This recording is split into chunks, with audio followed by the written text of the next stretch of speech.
ಮಾರ್ಕೆಟ್ದಾಗ 45 mutual fund ಕಂಪ್ನಿಗಳಿದಾವ ಮತ್ತು NSE ಮತ್ತು BSE ಹಿಡಿದು 7,500 ಸ್ಟಾಕ್ಗಳಿದಾವ.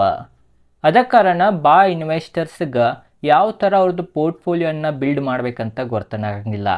ಅದ ಕಾರಣ ಇವತ್ತಿನ ಈ ವಿಡಿಯೋನಾಗ ನಾವು ಒಬ್ಬ ಇಂಟೆಲಿಜೆಂಟ್ ಇನ್ವೆಸ್ಟರ್ ಥರ ಪೋರ್ಟ್ಫೋಲಿಯೋನ ಬಿಲ್ಡ್ ಮಾಡೋನು. ಅದ ಕಾರಣ ಈ ವಿಡಿಯೋ ಭಾಳ ಇಂಪಾರ್ಟೆಂಟ್ ಆಗ್ತೈತಿ. ಈ ವಿಡಿಯೋನ ಸ್ಕಿಪ್ ಮಾಡೋದು ಫುಲ್ ವಿಡಿಯೋನ ನೋಡ್ರಿ. ಈ ವಿಡಿಯೋ ಲೈಕ್ ಮಾಡಿರ್ಕಲ ಇದ್ರೆ ಲೈಕ್ ಮಾಡ್ರಿ, ಚಾನಲ್ ಸಬ್ಸ್ಕ್ರೈಬ್ ಮಾಡಿರ್ಕಲ ಇದ್ರೆ ಸಬ್ಸ್ಕ್ರೈಬ್ ಅನ್ನು ಮಾಡ್ರಿ. ನೋಡ್ರಿ, ನಾವು ಒಂದು ಉದಾಹರಣೆಯಲ್ಲಿ ನಾವು ತಿಳ್ಕೊಳ್ಳೋಣ. ನಿಮ್ಮ ಕಡೆ 100 ರೂಪಾಯಿ ಇದಾವಂತ ತಿಳ್ಕೊರಿ.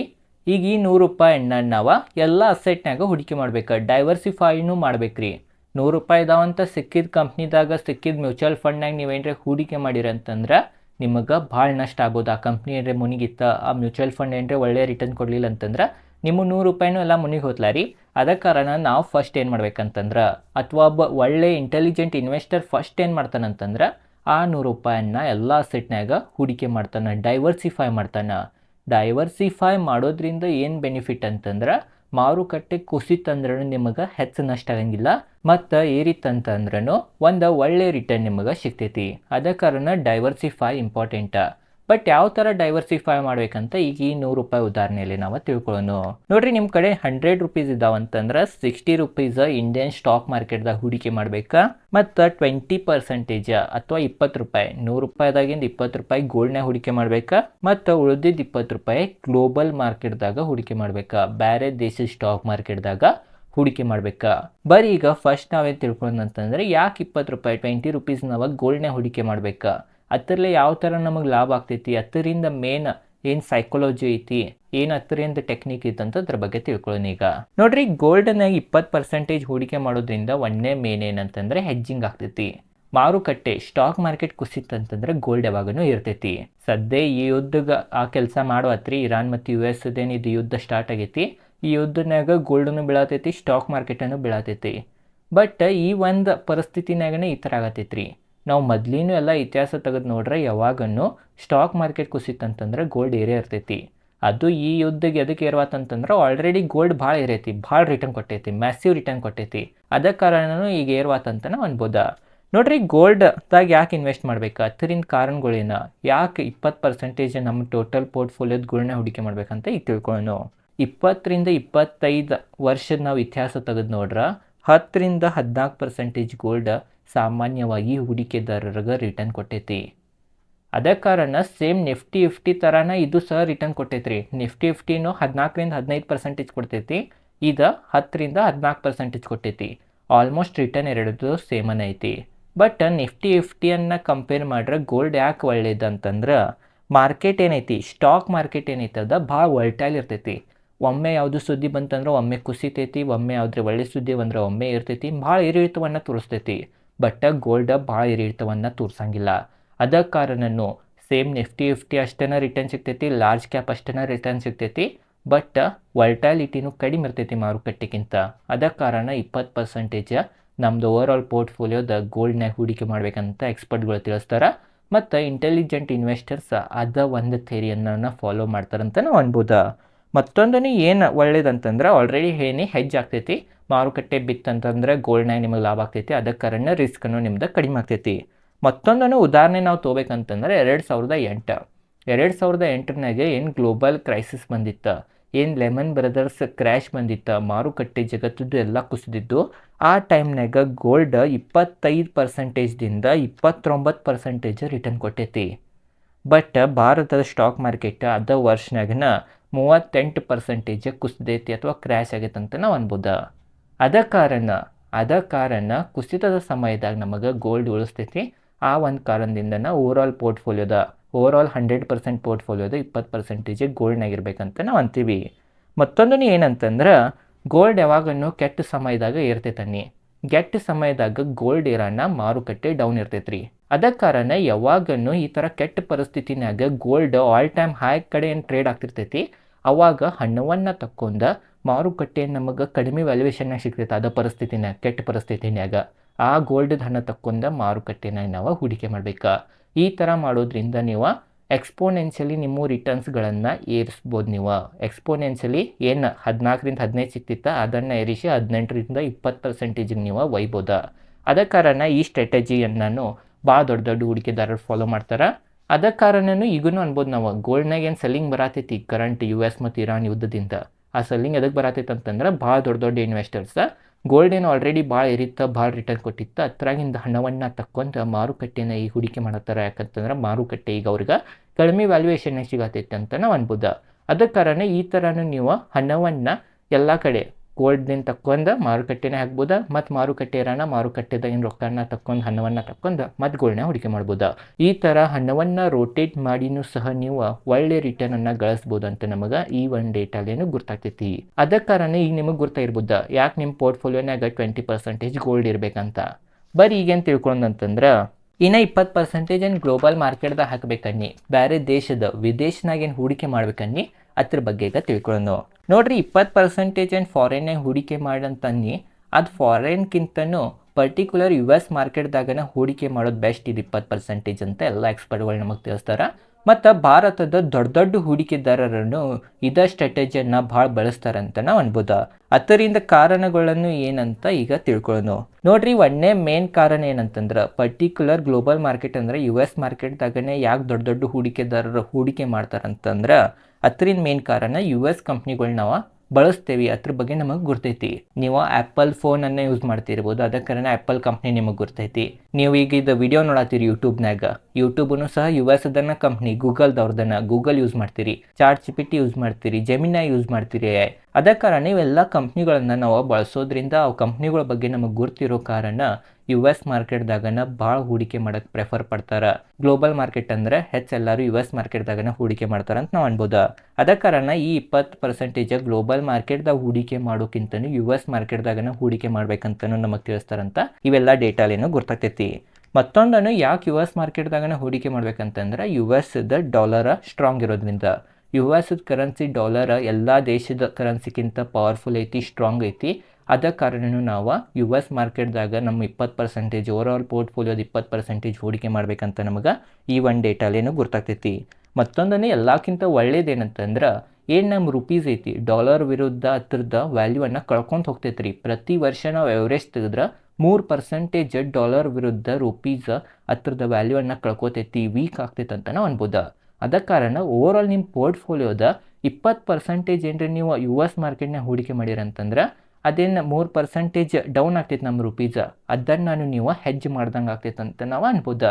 ಅದ್ರದ್ದು ಒಂದು ಉದಾಹರಣೆಯಲ್ಲೇ ನಾವು ತಿಳ್ಕೊಳ್ಳೋಣ. ಈಗ ನೋಡ್ರಿ ನೀವೇನ್ರಿ US ಮಾರ್ಕೆಟ್ದಾಗ ಹೂಡಿಕೆ ಮಾಡಿರಿ ನಿಮ್ಮ ಪೋರ್ಟ್ಫೋಲಿಯೋದ 20%. ಆ ಹೂಡಿಕೆ ಮಾಡೋಣ US ಮಾರ್ಕೆಟ್ದಾಗ ನಿಮಗೆ ಒಂದು ವರ್ಷನಾಗ 10% ಲಾಭ ಆತಂತ ತಿಳ್ಕೊರಿ. ಆ 10% ನೀವೇನ್ರಿ ಭಾರತಕ್ಕೆ ತೊಗೊಂಬಂದ್ರಿ ಅಂತಂದ್ರೆ ಅದು 13% ಆಗ್ತೈತಿ. ಯಾಕಂತಂದ್ರೆ ಡಾಲರ್ ವಿರುದ್ಧ ರುಪೀಸ ಅದ್ರದ್ದು ವ್ಯಾಲ್ಯೂವನ್ನು ವರ್ಷಕ್ಕೆ 3% ಕಳ್ಕೊತೈತಿ.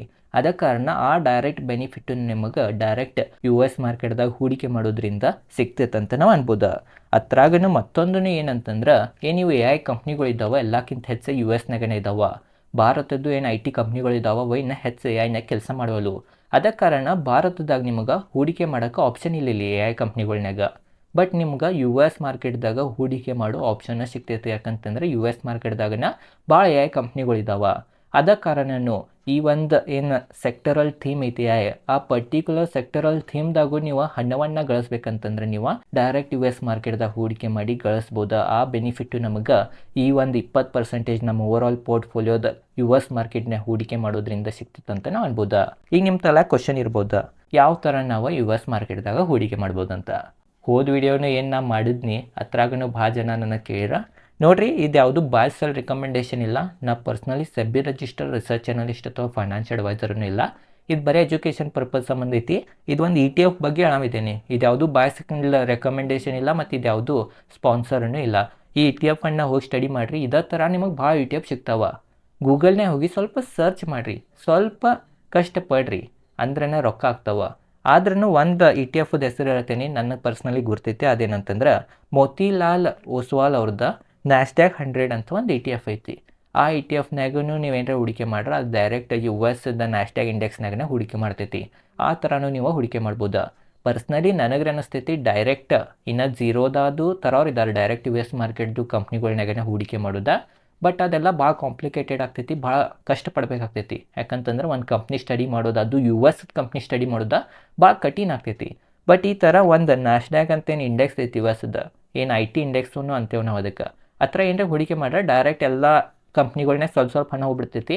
ಓವರ್ ಆಲ್ ಡೈವರ್ಸಿಫೈನೂ ಆಗ್ತೈತಿ ಮತ್ತು ಹೆಚ್ಚು ನ್ಯೂಸ್ ನೋಡೋ ಅವಶ್ಯಕತೆಯೂ ಇಲ್ಲ. ಅದಕ್ಕೆ ಕಾರಣ ಈ ಥರ ಇಂಡೆಕ್ಸ್ ಫಂಡ್ಗಳ್ನಾಗನ ಹೂಡಿಕೆ ಮಾಡ್ರೆ ಬೆಸ್ಟ್ ಅಂತಲೂ ನನಗೆ ಅನಿಸ್ತೈತಿ. ಅದಕ್ಕೆ ಕಾರಣ ಈ ಇಂಡೆಕ್ಸ್ ಫಂಡ್ ಮ್ಯಾಗೂ ನಿಮ್ದು ಕಣ್ಣಿರ್ಬೇಕು, ETF ಮ್ಯಾಗ ನಿಮ್ದು ಕಣ್ಣಿರ್ಬೇಕಂತ ನನಗೆ ಅನಿಸ್ತೈತಿ.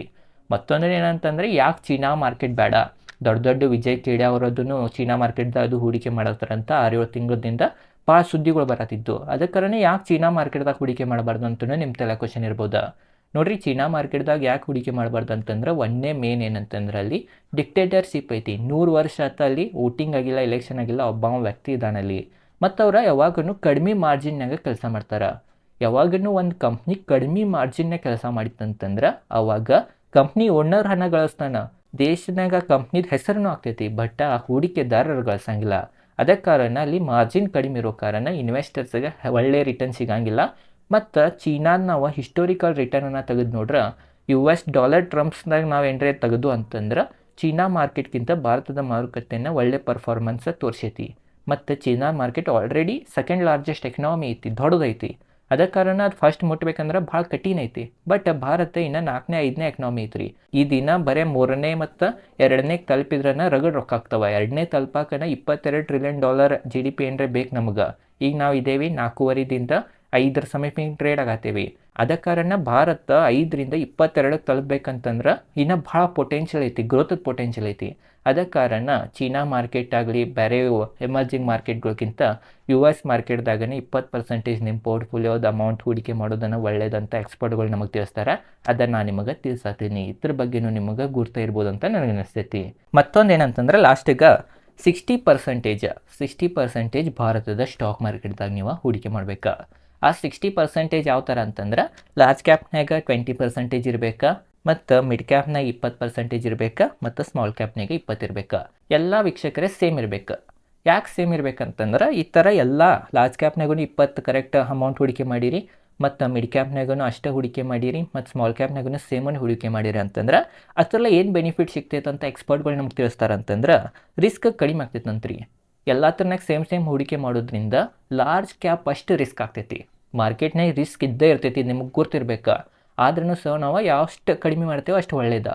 ಅದಕ್ಕೆ ಕಾರಣ ಈ ಥರ ಎಲ್ಲ ಥರನಾಗ ಸ್ವಲ್ಪ ಸೇಮ್ ಅಮೌಂಟ್ ಹೂಡಿಕೆ ಮಾಡಿದ್ದು ಅಂತಂದ್ರೆ ರಿಸ್ಕ್ ಕಡಿಮೆ ಆಗ್ತೈತಿ, ಅಥವಾ ಲಾರ್ಜ್ ಕ್ಯಾಪ್ ಅಷ್ಟು ರಿಸ್ಕ್ ಆಗ್ತೈತಿ, ಮತ್ತು ರಿಟರ್ನ್ ಮಿಡ್ ಕ್ಯಾಪ್ ಅಷ್ಟು ಸಿಗ್ತೈತೆ ಅಂತ ನಮಗೆ ಎಕ್ಸ್ಪರ್ಟ್ಗಳು ತಿಳಿಸ್ತಾರೆ.